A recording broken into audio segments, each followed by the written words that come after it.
Hello all! ఈ వీడియోలో అయితే డే ఇన్ మై లైఫ్ చూస్తారు. అలాగే నేను ఎస్ఎస్‌సికి ప్రిపేర్ అవుతున్నాను. ఎలా ప్రిపేర్ అవుతున్నానో కూడా చెప్తాను. ఏ బుక్స్ చదువుతున్నానో చెప్తాను. అలాగే ఏ యూట్యూబ్ ఛానల్ చూసి నేర్చుకుంటున్నానో కూడా చెప్తాను. అలాగే వీడియో చూసే ముందు ఒక లైక్ కూడా చేయండి. సబ్స్క్రైబ్ చేసేసుకోండి. మార్నింగ్ లేవగానే ఇక హాఫ్ లీటర్ వాటర్ అయితే తాగుతాను. 8 అయ్యేలోపు 1 లీటర్ వాటర్ తాగేటట్టు చూసుకుంటాను. ఇంకా అమ్మ అయితే వాకిలి కడిగి ముగ్గులు పెట్టింది.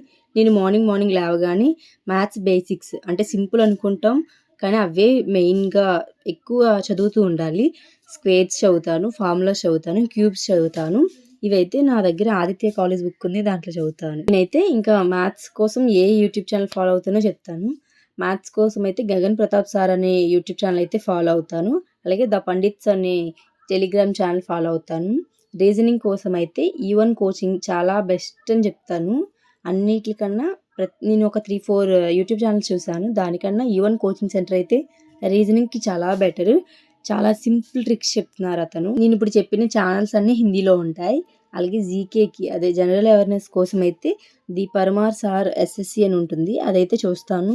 హిందీ కొంచెం క్లమ్జీగా ఉంటుంది గానీ, కొన్ని రోజులు చూస్తే అలవాటయిపోతుంది. నేను కూడా మొదట్లో అలాగే కొంచెం క్లమ్జీగా అనిపిచ్చింది. ఇప్పుడు అలవాటయిపోయాక ఏమనిపిచ్చట్లేదు. మనకి తెలుగులో కావాలంటే ఎవరెస్ట్ కోచింగ్ సెంటర్ అని ఉంటుంది. అదే ఎవరెస్ట్ కోచింగ్ పాయింట్ అనే యూట్యూబ్ ఛానల్ ఉంటుంది. అదైతే ఫాలో అవ్వండి. అతను కూడా బానే చెప్తున్నారు. కానీ నేనైతే ఇంగ్లీష్ అలవాటవ్వాలి, హిందీ అలవాటవ్వాలని చెప్పి హిందీ ఛానల్స్ అయితే ఫాలో అవుతున్నాను. గ్రాడ్యుయేషన్ ఇయర్ అయింది 2025. నేను ముందు నుంచి ఎస్ఎస్‌సి రాద్దాం అనుకున్నాను. కానీ చదువుదాం టైం ఉంది కదా అనేసి అలాగ నా గ్రాడ్యుయేషనే కంప్లీట్ అయిపోయింది. ఇప్పుడు రాద్దాం అనుకున్నాను. నేను 1 మంత్ ముందు నుంచే ప్రిపేర్ అవుదాం అనుకున్నాను. కానీ నాకొక సర్జరీ అవ్వడం వల్ల ఫోన్ ఇంకా టీవీ చూడకూడదని చదువుదామని బుక్స్ తీస్తే ఏమయ్యేదంటే ఎక్కువ ప్రెషర్ తీసుకోవడం వల్ల హెడేక్ వచ్చేసేది. ఫ్యూ మినిట్స్‌లో హెడేక్ వచ్చేసేది. సో, అందుకని ఇంకా మానేసి 1 మంత్ అయ్యాక స్టార్ట్ చేద్దాం అని చెప్పి ఇప్పుడు స్టార్ట్ చేశాను.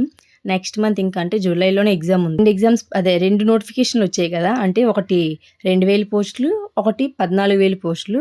మొత్తానికైతే నేను 2 రాద్దాం అనుకుంటున్నాను. సీజీఎల్ అనేది బాగా ప్రిపేర్ అవుదాం. ఇది బేసిక్. అంటే ఎలా మనకి ఎగ్జామ్ ఎలా ఉంటుంది అని తెలుస్తది కదా! ఎక్స్‌పీరియన్స్ వస్తది కదా! ఫస్ట్ అయితే రాస్తాను. అంటే జూలై లాస్ట్ 24th నుంచి ఆగస్ట్ 4th వరకు ఆ ఎగ్జామ్ అయితే ఉంది. సో, అదైతే నేను మామూలుగా ఎక్స్‌పీరియన్స్ కోసం రాస్తాను. అంటే నేను చదివి ఇంకా ప్రాపర్‌గా కంప్లీట్ చేయలేదు నేను సిలబస్ అంతా. లోపు అలాగ మొత్తం కంప్లీట్ చేసేయాలనుకుంటున్నాను. 14,000 పోస్టులు పడ్డాయి కదా! సీజీఎల్. అదైతే ప్రాపర్‌గా రాయాలి అనుకుంటున్నాను. ఇంకా వచ్చినా రాకపోయినా ఏదైనా మనం పాజిటివ్‌గా తీసుకోవాలి. అలా ఈవినింగ్ అయింది. ఇంకా మేడ పైకి వెళ్ళి అంటే డాబా అంటాం కదా! డాబా పైకి వెళ్ళి మొక్కలు చూస్తున్నాను. నాకైతే గార్డెనింగ్ అంటే చాలా ఇష్టం. చూసారు కదా! నా పచ్చిమిర్చి మొక్కలు ఎలా వచ్చినాయో. పచ్చిమిర్చి నీట్‌గా వచ్చినాయి కదా! ఇంకా అమ్మ అయితే బట్టలు తీసుకొని వచ్చింది. అక్కడే పైన డాబా పైన మడత పెట్టి ఇంకా ఫోల్డ్ చేసి కిందకే తీసుకొచ్చేసాను. వీడియో చూస్తున్న వాళ్ళు ఎవరైనా ఎస్ఎస్‌సికి ప్రిపేర్ అయిన వాళ్ళు కోచింగ్ తీసుకుంటే బెటరా? లేకపోతే ఇంట్లో కూర్చొని బుక్స్ చదువుకుంటూ యూట్యూబ్‌లో వీడియోస్ చూస్తూ ప్రిపేర్ అవ్వడం బెటరో కామెంట్ చేసేయండి. నేనైతే బయటికి వెళ్ళే ఛాన్స్ లేదు. ఎప్పుడు నేను హాస్టల్‌లో లేను. అందుకని ఇంట్లోనే కూర్చొని చదువుకుంటున్నాను.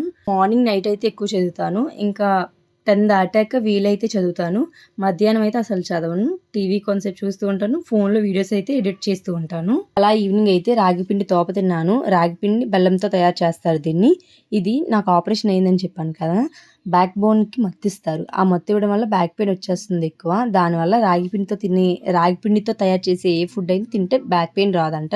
అందుకని నేను రాగిపిండి, బెల్లం కూడా మంచిది కదా హెల్త్‌కి కలిపి తింటున్నాను. ఇలా నైట్ అయితే డిన్నర్ స్కిప్ చేశాను. ఇలా నాకు ఎక్కువ మ్యాథ్స్ చేయటం అంటేనే ఇష్టం. అందుకే ఎక్కువ నేను మ్యాథ్స్ చేస్తూ ఉంటాను. నాకు ఫేవరెట్ సబ్జెక్ట్ మ్యాథ్సే. ఇంకా నైట్ అయిపోయింది. 11 వరకు చదివాను. ఈరోజు చదవాలనిపించింది 11 వరకు. లేకపోతే 10:30 లోపే నేను క్లోజ్ చేసి పడుకుండిపోతాను. నెక్స్ట్ డే ఏం చదవాలో అయితే రాసుకుంటాను బుక్ పైన. నెక్స్ట్ డే ఈ రోజంతా ఏం చదివామో అది టిక్ పెట్టుకుంటాను కదా! ఆ రోజు అనిపిస్తుంది ఓహో! ఇన్ని టాపిక్స్ చదివానా అని. నాకైతే చాలా సాటిస్ఫైగా అనిపిస్తుంది ఎక్కువ టాపిక్స్ చదివితే. అలాగే ఈ వీడియో మీకు నచ్చితే లైక్ చేయండి. నా ఛానల్ అయితే సబ్స్క్రైబ్ చేసుకోండి. మీరు కూడా ఎవరైనా ఎస్ఎస్‌సికి ప్రిపేర్ అయిన వాళ్ళు ఏవైనా మంచి బుక్స్ ప్రిపేర్ అయితే నాకు కూడా కామెంట్ చేయండి. నేను కూడా ఒకవేళ వీలైతే అవి తీసుకొని చదువుతాను. ఇంగ్లీష్‌కి అయితే బ్లాక్ బుక్ తీసుకుందాం అనుకుంటున్నాను కదా! చెప్తాను నేను కూడా ఆన్లైన్‌లో ఆర్డర్ చేసి అది ఎలా ఉందో అని.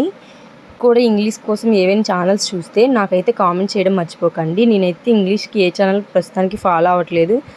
నేనంతా మ్యాథ్సే ముందు కవర్ చేస్తున్నాను. ఇంగ్లీష్ అంతా బ్లాక్ బుక్ కొనుక్కునేకి స్టార్ట్ చేద్దాము అని. ఇంకా ఆర్డర్ పెట్టాలి. కొంచెం మనీ ప్రాబ్లమ్ అని పెట్టలేదు. అయితే మంచి ఛానల్‌ని ఎవరైనా ఫాలో అయితే నాకు చెప్పండి. ఈ విషయం మాత్రం మర్చిపోకండి. నేనైతే ఇప్పటివరకు అసలు చిన్నది కూడా గ్రామర్ అయినా ఏదైనా స్టార్ట్ చేయలేదు. మీలో ఎవరికైనా తెలిస్తే మంచి ఛానల్ పేరు చెప్పండి. ఈ వీడియో ఇంతే. లైక్ చేయండి, సబ్స్క్రైబ్ చేయండి. Thanks for watching. Bye bye.